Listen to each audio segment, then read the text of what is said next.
दोस्तों, अंतरिक्ष वैज्ञानिकों को देखिए एक ऐसी चीज जिसे देखकर वैज्ञानिकों की आंखों में आंसू आ गए। दोस्तों, जिस चीज के लिए आप सालों से मेहनत करते हैं, चाहे वो कोई एग्जाम हो या फिर कोई चीज, जब वह आपको मिल जाती है तो आप भावुक हो जाते हैं। ऐसा ही वाकया तब हुआ जब सैकड़ों सालों से वैज्ञानिक जिस चीज को अंतरिक्ष में ढूंढ रहे थे वो उन्हें अचानक से मिल गई। जैसे वो चीज दिखी, अंतरिक्ष वैज्ञानिकों की आंखों में आंसू आ गए। दोस्तों, आप सोच रहे होंगे कि ऐसा वैज्ञानिकों को क्या दिख गया कि उनकी आंखों में आंसू आ गए। जब आप भी इसके बारे में सुनेंगे तो आप भी हैरान रह जाएंगे और अंतरिक्ष वैज्ञानिकों की तारीफ किए बिना नहीं रह पाएंगे। दोस्तों, अब तक हम इंसानों को लगता था कि संपूर्ण ब्रह्मांड में केवल पृथ्वी एक ऐसा ग्रह है जहां हम इंसान सुरक्षित रह सकते हैं, लेकिन अब वैज्ञानिकों को ऐसा दूसरा ग्रह भी मिल गया है। इस ग्रह के बारे में हमें आज जानकारी नहीं मिली, बल्कि सदियों से वैज्ञानिक इसकी खोज कर रहे थे, इसके पीछे लगे हुए थे।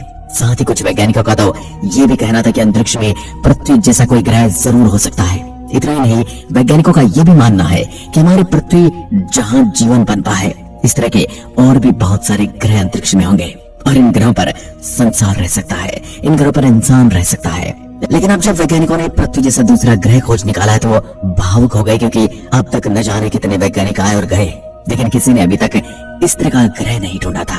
किसी भी देश की सरकार ने वैज्ञानिकों को इतना फंड नहीं दिया कि वो इस ग्रह को खोज पाते।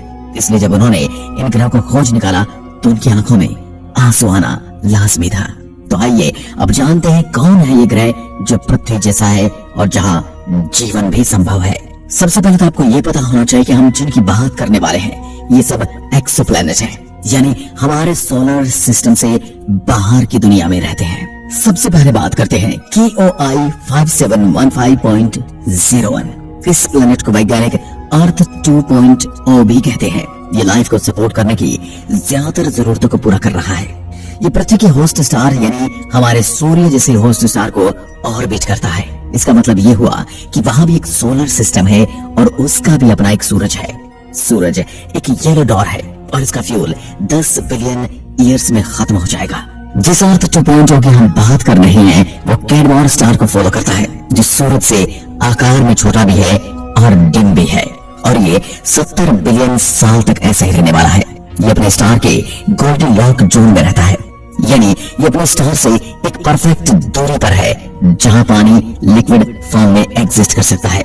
ये ग्रह अपने स्टार से हैबिटेबल जोन में रहता है, यानी अपने स्टार से एक परफेक्ट दूरी पर है जहां पानी लिक्विड फॉर्म में एग्जिस्ट कर सकता है, जहां न तो ज्यादा गर्मी है और न ज्यादा सर्दी। ये प्लैनेट 5 से 8 बिलियन साल पुराना है, यानी हमारे सोलर सिस्टम से भी 1 बिलियन साल से भी पुराना।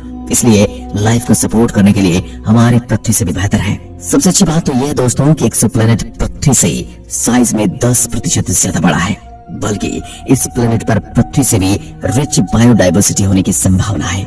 लेकिन एक समस्या है कि हमारी पृथ्वी से ज्यादा ठंडा ग्रह हो सकता है, लेकिन ये कोई बड़ी परेशानी नहीं है, क्योंकि वैज्ञानिकों का मानना है कि एक सही वातावरण और स्ट्रॉन्ग ग्रीन हाउस इफेक्ट से इसका समाधान निकालना मुमकिन है। दोस्तों, अगर अपने सोलर सिस्टम से बाहर कोई इंसान पहुंच पाया है तो सबसे पहला नाम इसी ग्रह का आएगा, स्पेकुलोस 2c। ये भी एक एक्सोप्लैनेट है और हमारी पृथ्वी से सबसे कम दूरी पर मौजूद है। ये पृथ्वी से केवल 106 लाइट ईयर की दूरी पर मौजूद है। हालांकि ये बहुत ज्यादा है, लेकिन अन्य सभी एक्सोप्लैनेट के मुकाबले सबसे कम दूरी से ही है। अभी तक जितनी भी सबसे तेज टेक्नोलॉजी है उसके साथ इस ग्रह पर पहुंचने पर 2 लाख वर्ष लग जाएंगे, क्योंकि हमारे पास इतने फास्ट रॉकेट इंजन मौजूद ही नहीं है। इसलिए अभी तो यहाँ नहीं पहुंचा जा सकता। लेकिन ये बात पृथ्वी जैसे दूसरे ग्रह की हो रही है तो इसके बारे में हमें कुछ और जानना चाहिए। ये ग्रह हमारी पृथ्वी से 40% बड़ा है और ये धरती की तरह ही एक पथरीला ग्रह है और अपने स्टार के गोल्डीलॉक जोन में रहता है, यानी ये एक हैबिटेबल जोन में रहता है। इसका रेड डोर स्टार पृथ्वी के रेड डोर स्टार यानी सूरज से काफी छोटा है।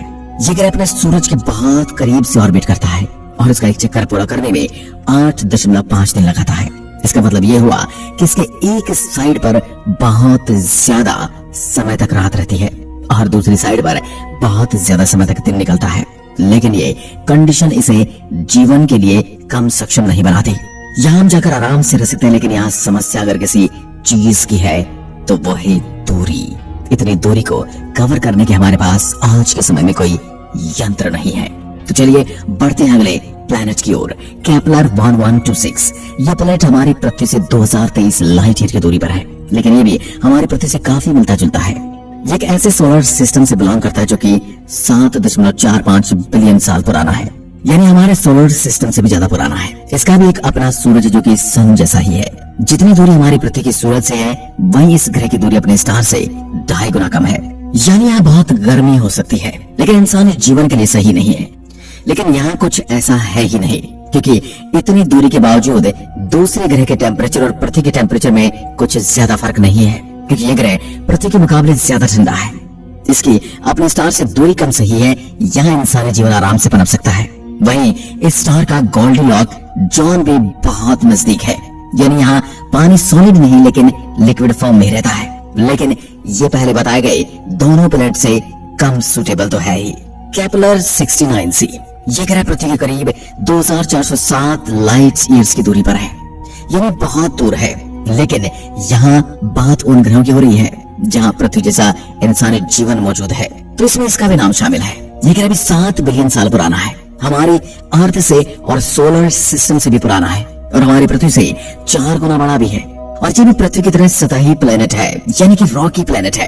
वैज्ञानिकों का मानना है कि इसके बीच बड़े बड़े डेजर्ट हो सकते हैं, लेकिन यहाँ भी समुद्र किनारे भी काफी मात्रा में होने की संभावना है। ये अपने स्टार से हैबिटेबल जोन में है और ये उसी ऑर्बिट करने में 242 दिन का समय लगाता है, यानी यहाँ हर एक साल 242 अर्थ डे में पूरा होता है, जो हमारे सोलर सिस्टम के प्लैनेट्स वीनस से मिलता जुलता है। इसलिए तो इसके ऊपर डिबेट भी चलती रहती है कि अर्थ जैसा है या फिर वीनस जैसा। ये बाकी सभी प्लैनेट में से सबसे कम सुटेबल है, लेकिन पूरी तरह से नहीं। जीवन की संभावनाएं यहाँ अभी भी खत्म नहीं हुई है, यहाँ अभी भी जीवन की संभावनाएं हैं। केपलर 452b इस ग्रह को पृथ्वी का कजिन कहा जाता है, और ये पृथ्वी से 1800 लाइट ईयर की दूरी पर मौजूद है, और ये स्टार से उतनी ही दूरी पर चक्कर लगाती जितनी दूरी पर पृथ्वी। और इस ग्रह में सब कुछ एक जैसा तो नहीं है, लेकिन यहाँ काफी मिलता जुलता जरूर है। इसका ऑर्बिट पीरियड भी काफी सिमिलर है। यहाँ पर एक साल 384 अर्थ डे में पूरा होता है।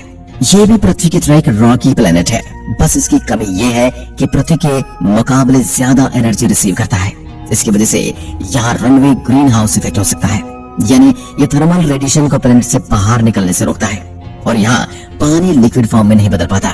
लेकिन वैज्ञानिकों के अनुसार इसका भी समाधान किया जा सकता है, लेकिन पृथ्वी से इस प्लैनेट पर पहुंचने में 30 मिलियन साल लग जाएंगे।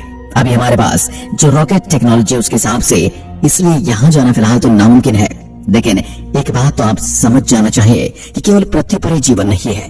वैज्ञानिकों ने ये प्रूव कर दिया है कि ऐसे कई ग्रह जहाँ जीवन संभव है। ये हम सभी ने बड़े बड़े टेलीस्कोप से देखा है।